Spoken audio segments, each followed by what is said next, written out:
Bueno, pues tenemos la gracia de seguir profundizando en la riqueza de la palabra de Dios. Realmente profundizar en la palabra de Dios es una fuente inagotable. Y el día de hoy pues vamos a dar inicio ahora con el sexto curso que se titula Para comprender mejor la Biblia. Seguramente cuando tomamos los primeros cursos bíblicos nos quedaron algunas dudas, algunas inquietudes. Y ahora en este curso, para comprender mejor la Biblia, el propósito es aclarar algunas dudas, conocer de manera más científica y profunda las sagradas escrituras que le dan el sentido a nuestra vida.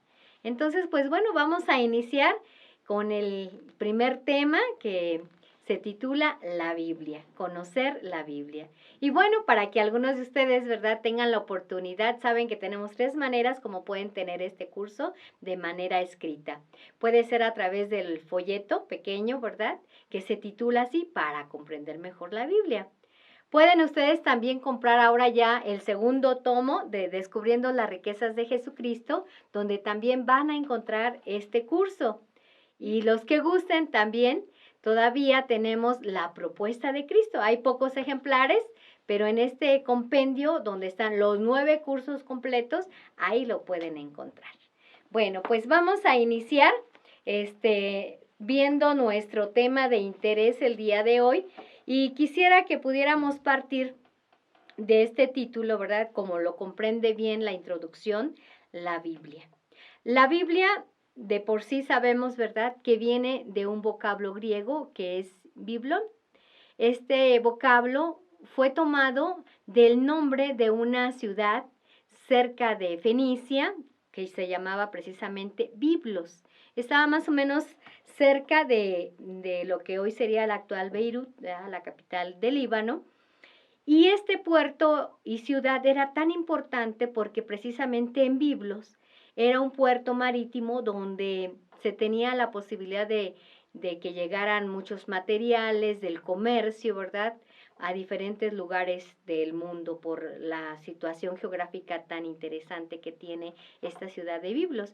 Y curiosamente, en esta ciudad se podía exportar, diríamos, materiales escritos o materiales para la escritura prácticamente, ¿verdad?, en el papiro, que serían estos materiales de especie de carrizos, ¿verdad?, aplastados, y que se convertían en pequeñas páginas, bueno, muy rústicas diríamos, donde se podía escribir. Y estos famosos papiros son los que van a ser una de las diferentes fuentes para poder conservar un poco la escritura y transmitirla. Después nos vamos a centrar en otro apartado, en otro capítulo de este curso bíblico, los materiales que se utilizaron. Ahorita diríamos solamente un solo material, que es el que estamos citando, que es acerca del papiro. Y este sentido es interesante también, ¿por qué? Porque precisamente los materiales que teníamos para decir el Biblos era un compendio de varias páginas, diríamos hoy, ¿no? Hoy tenemos la facilidad de que nuestra Biblia pues está conformada por hojas, pero son hojas muy accesibles que todo el mundo podemos llevar, los libros, ¿verdad? O sea, materiales muy sencillos, en aquel tiempo no era fácil poder tenerlo. Y aquí lo más interesante es que no se refería solamente al material físico, sino al contenido que tenían estos papiros. Eso era lo más rico, lo más importante. Por eso es que curiosamente entre, diríamos, tantos especies de libros conformados por papiros, el libro por excelencia y al que en el antiguo tiempo y en el tiempo presente le corresponde este libro, este título, ¿verdad? Le corresponde este título en griego de Biblos, es a la Biblia. De ahí viene el nombre de Biblia. Algunos dirán, bueno, pero ¿y qué? O sea, sí sabemos que la Biblia es la palabra de Dios, pero ¿por qué? Bueno, entonces Biblia viene de esta palabra, Biblos, que significa, ¿verdad?, aquella bella ciudad que cuidó estos materiales en los que en estas páginas podía quedar inscrito una gran sabiduría, de tal manera que el libro por excelencia es la Biblia y ningún otro libro lleva este nombre de Biblia, ¿verdad? Libro sí, pero no de Biblia. Entonces partimos de ahí para decir, es el único que guarda esta gran riqueza y sobre todo al poder decir el libro por excelencia, un segundo apartadito que quisiera mencionar, el libro por excelencia. ¿Por qué por excelencia? Porque si en el mundo hay tantas bibliotecas, antes físicas, bueno, lo sigue habiendo, pero ahora también virtuales, ¿por qué el libro de la Biblia es un libro tan grande, que goza de una gran excelencia? Y sobre todo hay que decir, quisiera leer una parte del libro porque pues lo importante es también que ustedes puedan tener su libro y puedan ir complementando esta lección. Dice, ¿verdad? Este libro sirve tanto para la vida del hombre, pues no se trata de un libro de historia, de poesía, de ciencia, sino porque contiene la palabra de Dios que ha dirigido a los hombres para iluminarlos en su caminar en la vida y para darle fuerza de su espíritu. Quise tomarlo literalmente y ojalá que cuando ustedes tengan la posibilidad de tener el libro en sus manos puedan subrayarlo, porque me llama la atención esto. El libro por excelencia que la cultura antigua le dio a la Biblia es por el contenido que lleva en sí misma y que sirve a la vida del ser humano para iluminarlo en su caminar. Hoy vivimos un ambiente a veces de tanta penuria, de tanta tiniebla, de tanta confusión, de que de repente nuestra pregunta es, ¿dónde está la verdad? ¿Cuál es el verdadero sentido de mi vida, de la vida de los demás? Y quizás la pregunta que muchos se han hecho, ¿para qué vivir si la vida está para no ser vivida? Bueno, pues la palabra de Dios precisamente es un regalo que viene a ayudarle al hombre a realizarse como hijo de Dios. Y lo más bello es que la Biblia se explica a sí misma. A lo mejor hay ocasiones que las personas, cuando queremos conocer algo de alguien, tú vas y preguntas, oye, ¿qué opinas de tal persona? ¿O qué material me recomiendas para documentarme? Y está bien. Pero cuando una persona habla de sí, no hablo de un tono egocéntrico o egoísta, sino cuando se atreve a decir o a darse a conocer desde lo más profundo de su corazón, quizás lo que ha sufrido, lo que ha gozado, lo que se le ha dificultado, pues uno se queda como impactado y la primera experiencia para nosotros es decir, yo no conocía a esta persona, es decir, no conocía su vida y la vida de esta persona me dejó un mensaje. La palabra de Dios es la persona de Jesús hecha palabra. Y esto creo que es algo tan maravilloso.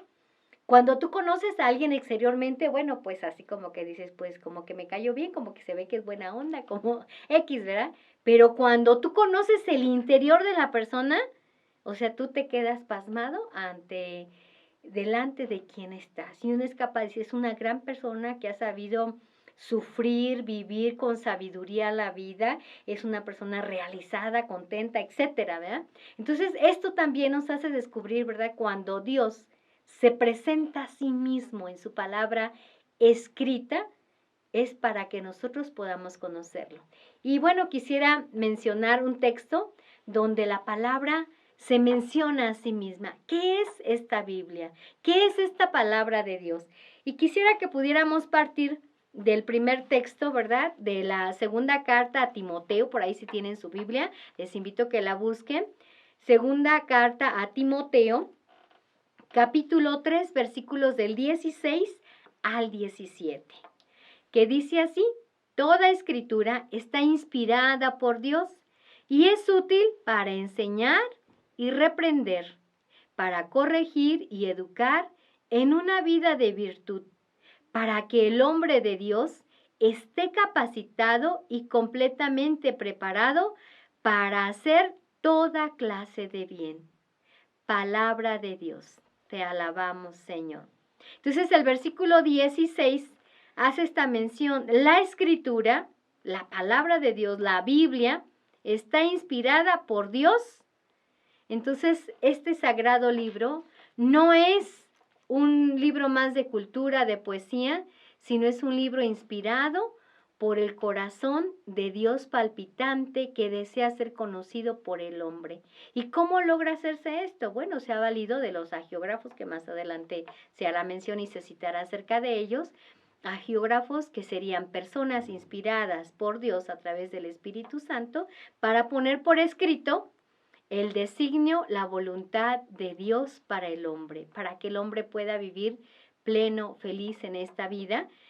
Y este escritor sagrado pues tomará su contexto histórico, tomará las circunstancias que le rodean, tomará elementos que pueden escuchar esta palabra, puedan comprenderlo. Por eso es que a veces uno dice, pero ¿cómo Dios, que vive en las alturas, en el cielo, en la tierra, en todo lugar, me habla tan concretamente? Porque Dios nos ha creado y Él nos conoce, ¿verdad? Desde el Génesis lo hemos escuchado. Pero dice también esta palabra inspirada es útil para enseñar y reprender, para corregir y educar. 4 acciones que la palabra realiza. Enseña.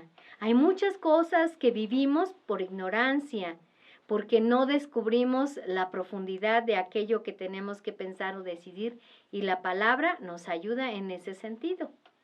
Entonces, para reprender, para ayudarnos también a mejorar nuestra vida y a quedar preparados para toda obra buena que todos los días Dios nos encomienda.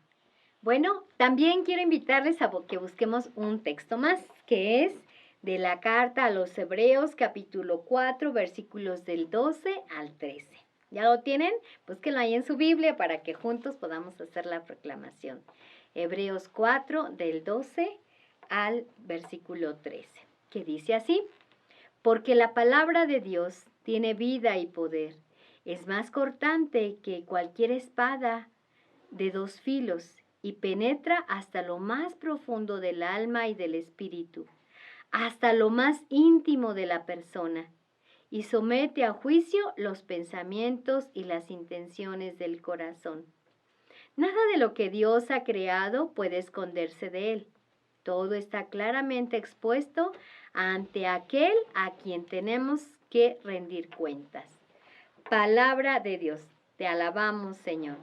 La carta a los Hebreos es otro texto donde la palabra se presenta a sí misma ante la humanidad, ante los hombres. Y dice, ¿verdad? La palabra de Dios tiene vida y poder. Entonces, la palabra no es un libro más, es un libro que en realidad contiene 73 libros, pero es un libro que es vivo. Por eso es que cuando uno escucha el texto sagrado, uno siente algo especial en el corazón, y no solamente es dependiendo de cómo se declame la palabra de Dios o se proclame, sino porque esta palabra tiene vida. Cuando algo no tiene vida, quizás nos dice algo, pero no nos dice mucho. Pero cuando algo o alguien tiene vida, te mueve, ¿verdad?, en lo más profundo en tus entrañas. Pero cuando la palabra de Dios, que es la vida, llega a ti, uno siente que las vibras del corazón vuelven a vivir, ¿verdad? Hay tantas personas que al escuchar los cursos bíblicos nos llegan a decir, hermana, yo primero no me interesaba, y como que dije, bueno, ya es algo escuchado.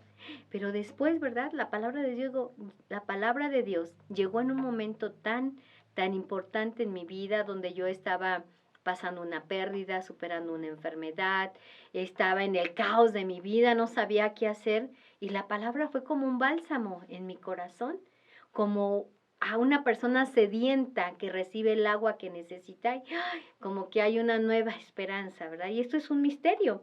Uno puede decir, pero ¿de qué depende? Pues depende de Dios, porque Dios es el que nos ha dado la vida y es el único que la puede transmitir a través de ella. Por eso dice el texto, la palabra tiene vida y poder. ¿Qué poder? De penetrar, dice, como una espada de doble filo. Bueno, yo creo que tenemos la imagen de la espada. Un cuchillo pues tiene filo por un lado, por arriba y por abajo, pero la espada tiene filo por ambas caras, ¿verdad? De un lado, del otro, por arriba y por abajo. Entonces, cuando una espada toca a una persona, pues la penetra. ¿Por qué? Porque no hay nada que le impida detener el filo que lleva tan cortante, y por eso penetra lo más profundo.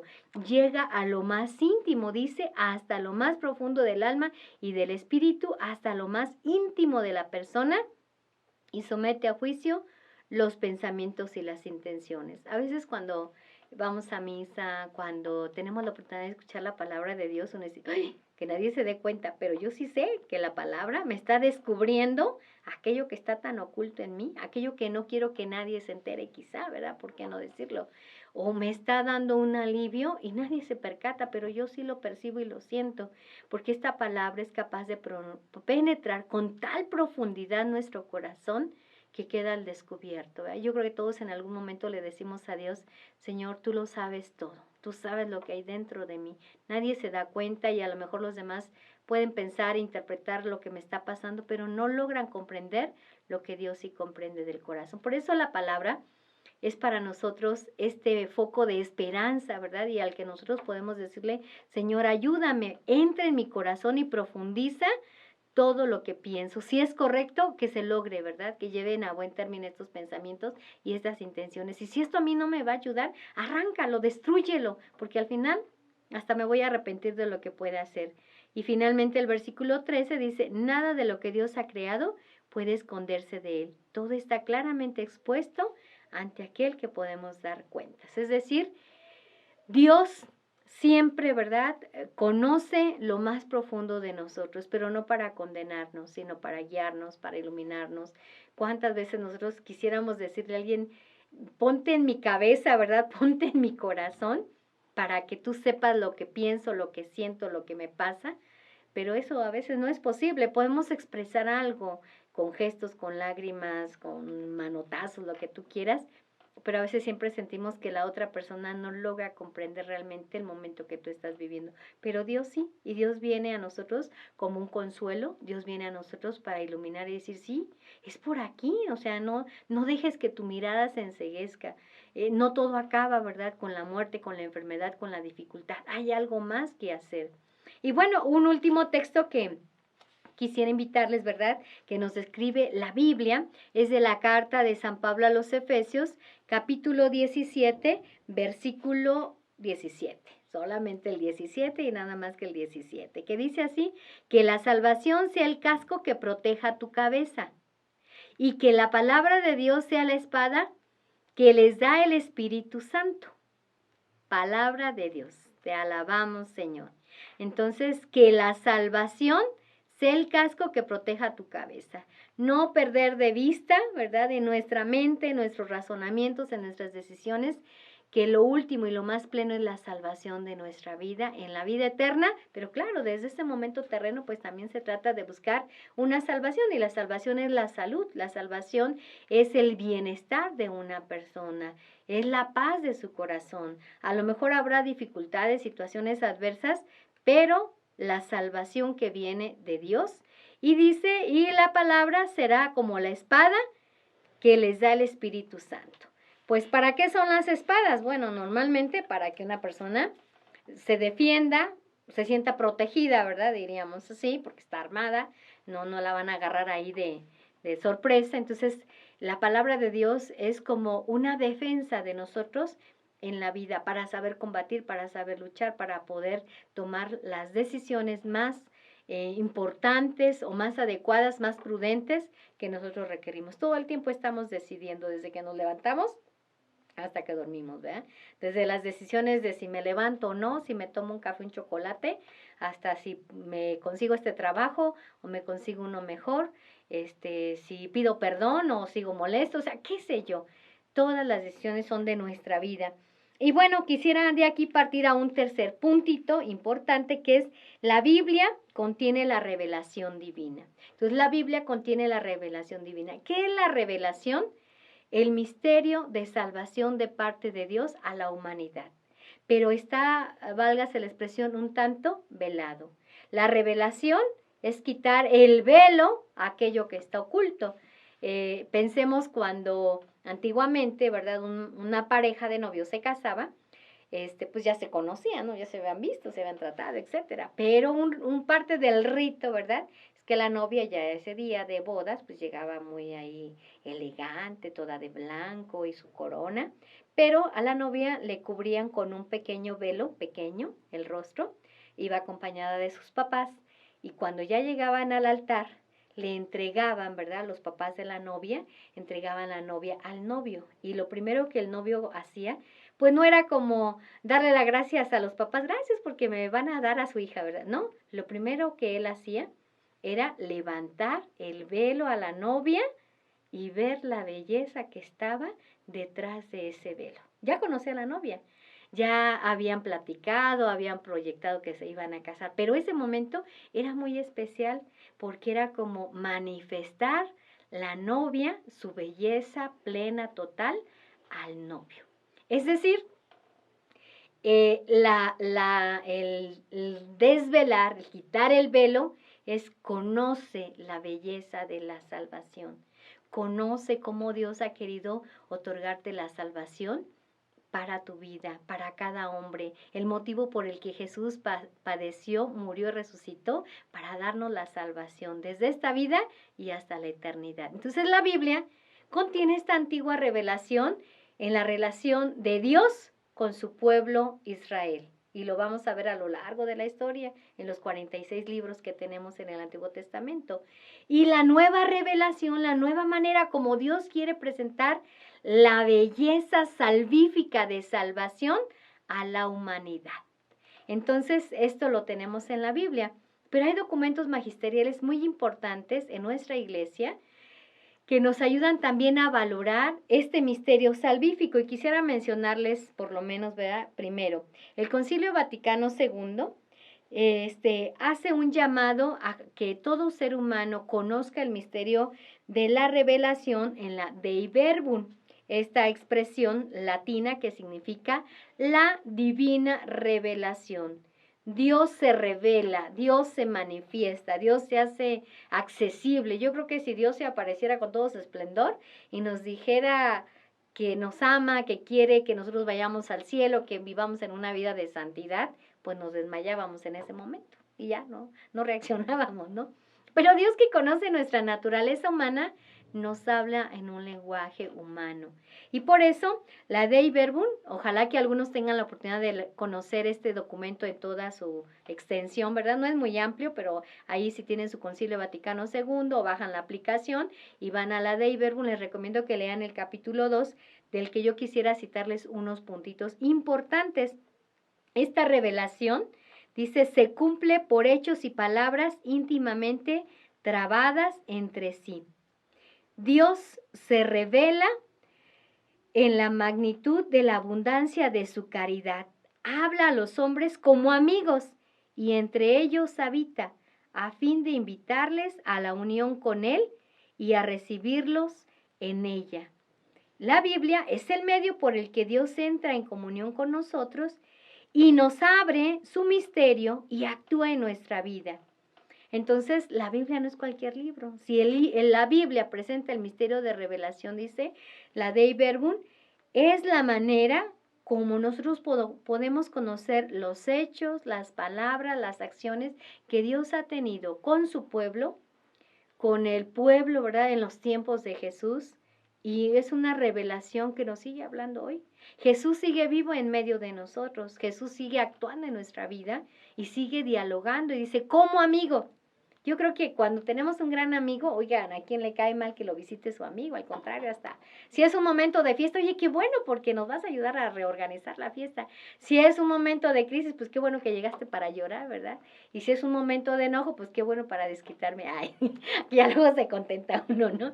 O sea, pero una persona desconocida, como que tú dices, no, pues tengo que comportarme, ¿no? Pues porque no me conoce o la voy a espantar, ¿no? Pero con un amigo tú eres libre, ¿verdad? Eres pleno. Entonces, un amigo, dice, Dios se hace el amigo de los hombres que habita con ellos. Por eso Dios todos los días camina con nosotros, en nuestros mejores, en nuestros peores y en nuestros más tristes momentos de vida. Dios camina con nosotros como en la plenitud. Dios es un Dios de vivos. Y por eso cuando uno va conociendo la experiencia de Dios, tu corazón palpita y tienes ganas de realizar lo que se te venga por delante y los problemas se pueden superar.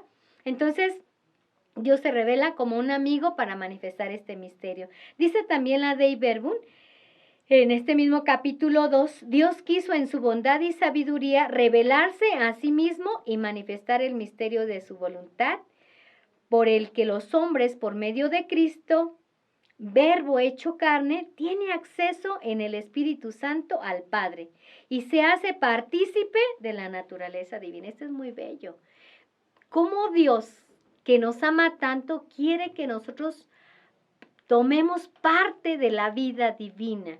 Nosotros los seres humanos, los hijos de Dios, no somos simplemente criaturas que respiramos, dormimos, comemos y hacemos lo que tenemos que hacer, ¿no?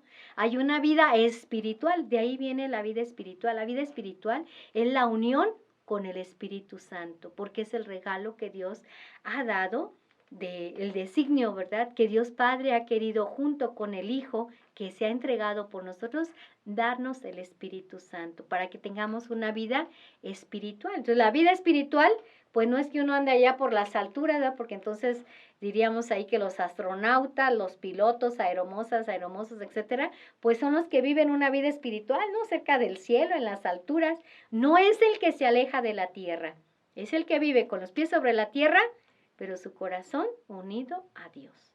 Donde uno, pues al final, ¿verdad? Dirá la Dei Verbum, suscita la fe. Entonces, la conciencia de saber que Dios guía mis pasos, mis decisiones, y que también Dios me acompaña cuando vivo mis fracasos, que Dios me acompaña también cuando vivo momentos de angustia ante una enfermedad, la muerte de alguien, un problema que desborda nuestra capacidad intelectiva, ¿verdad?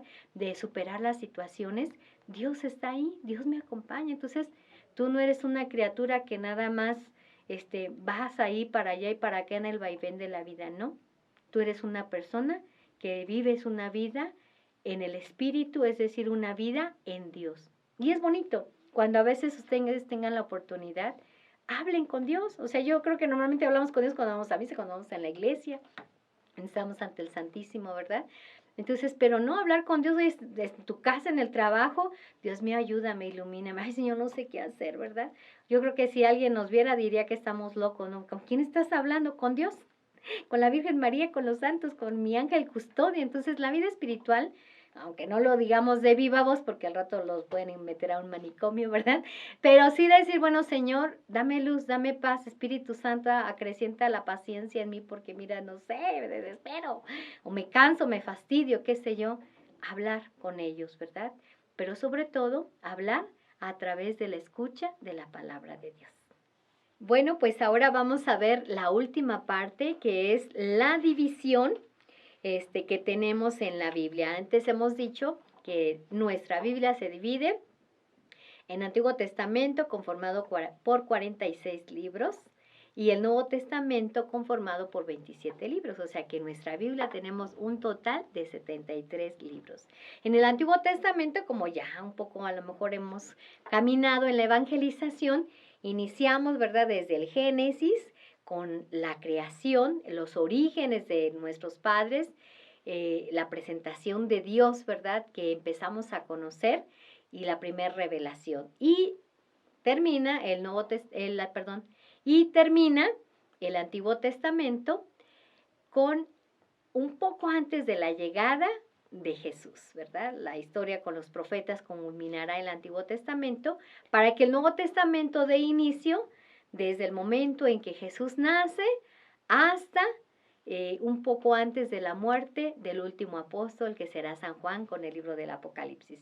En el Antiguo Testamento tenemos esta herencia, esta disposición. De hecho, la palabra testamento significa eso, ¿no? En nuestros términos normales decimos, bueno, un testamento es cuando una persona pone por escrito sus disposiciones sobre sus bienes, del tipo que sean materiales, espirituales, etcétera, para que a la muerte de él, quienes queden en la familia, amigos u otras personas a quien él decide dejarle estos materiales, puedan disponer de ellos. En ese sentido, el testamento, Antiguo Testamento, es la antigua disposición que Dios tuvo para ofrecer la salvación al pueblo de Israel y a través de él al mundo entero. Y el Nuevo Testamento sería la nueva disposición en la persona de Jesús, donde Dios Padre dispone el acto salvífico para la humanidad, ¿verdad? Y deja encaminada a toda la iglesia con los Hechos de los Apóstoles, las cartas de San Pablo, que es toda una riqueza para decir, así puede vivir la iglesia cristiana durante la faz de la tierra hasta llegar a la eternidad, ¿verdad? La segunda venida de nuestro Señor Jesucristo.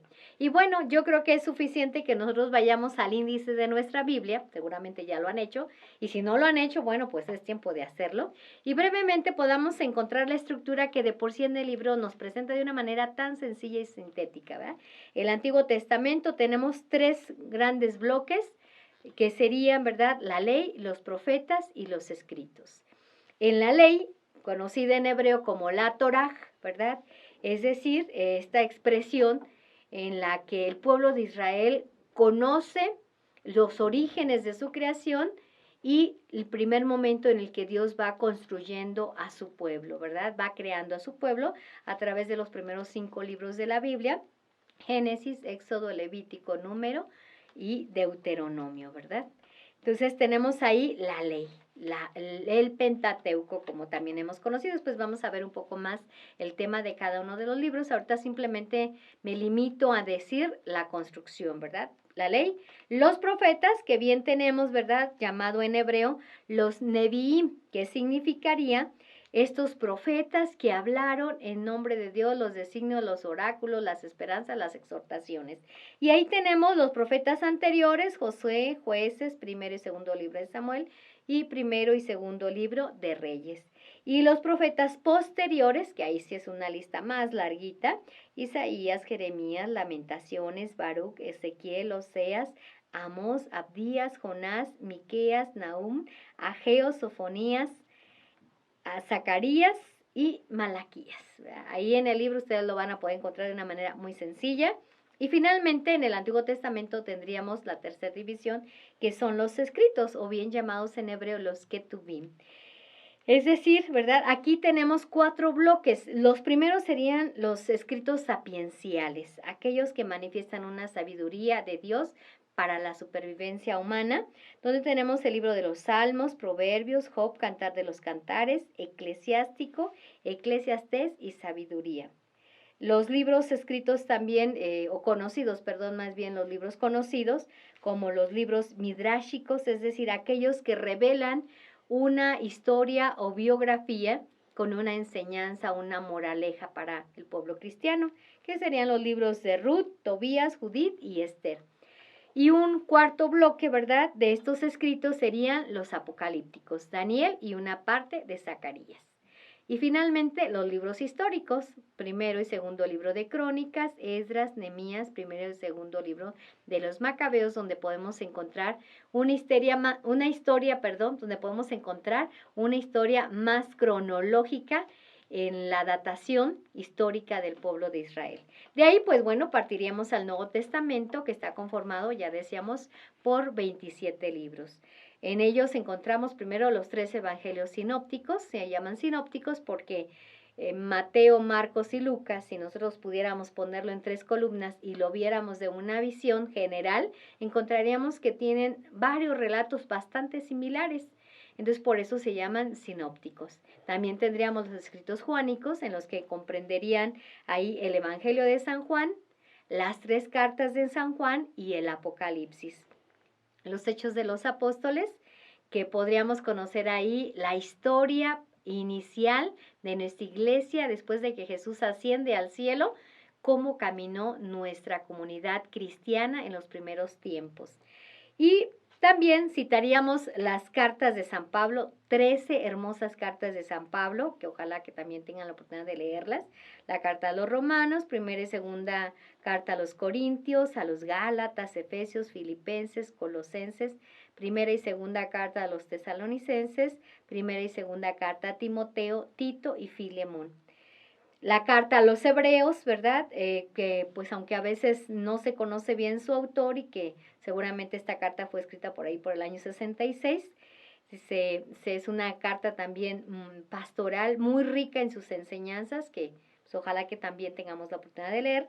Y finalmente las cartas católicas, es decir, estos escritos que fueron dedicados no a una comunidad específica como lo hace San Pablo, sino a toda la iglesia en general, toda la iglesia católica, es decir, a toda la iglesia universal, que tendríamos las cartas de Santiago, primera y segunda de San Pedro y la carta de Judas Tadeo. Y finalmente concluiríamos con decir acerca de los capítulos. Nosotros cuando tomamos nuestra Biblia, vemos que de los 73 libros de la Biblia, tenemos unos números grandotes, que son los capítulos de cada libro, y cada capítulo tiene sus subdivisiones, que serían los versículos. Y ahí encontramos, ¿verdad?, en un momento esta manera de escribir o de agregar estos numerales es para la facilitación de la lectura de un texto bíblico, para encontrar el texto o para citarlo.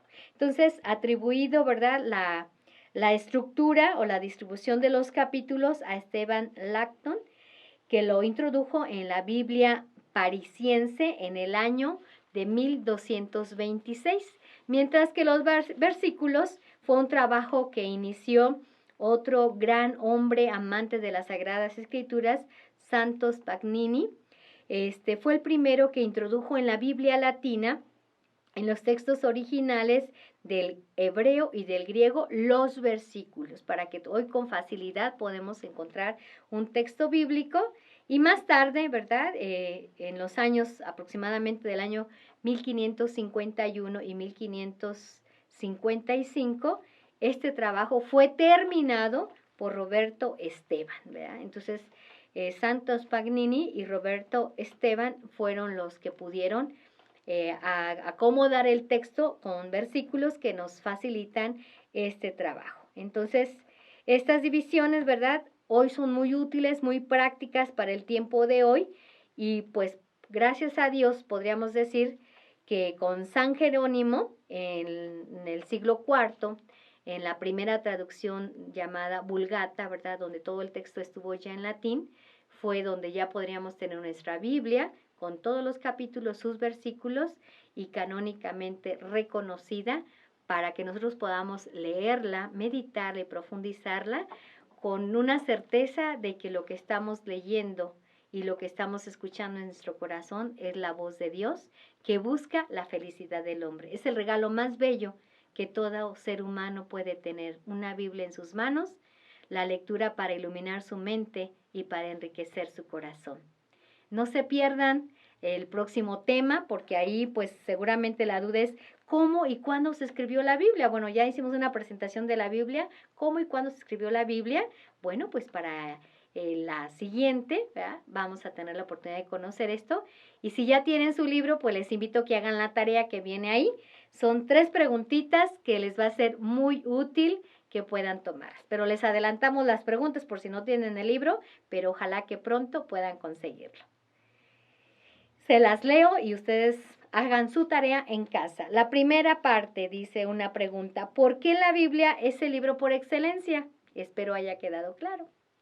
Segundo, aprende de memoria los nombres de todos los libros que componen la Biblia, enumerándolos en el mismo orden como los tiene la Biblia que tú tienes en casa, para que no sean familiares y no agreguemos, para que no sean familiares y no agreguemos libros a la Biblia, porque de repente alguien dice: oiga, hermana, no encuentro el libro de Enoch. Pues ese no es un libro bíblico, ¿verdad?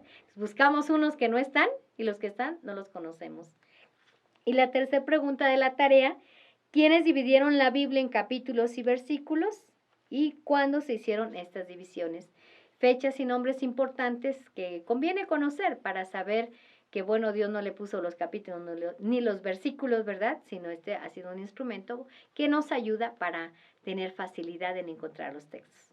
Pues ojalá que puedan hacer su tarea y pronto puedan conseguir su libro para que puedan seguir detenidamente cada uno de los temas. Que Dios los bendiga.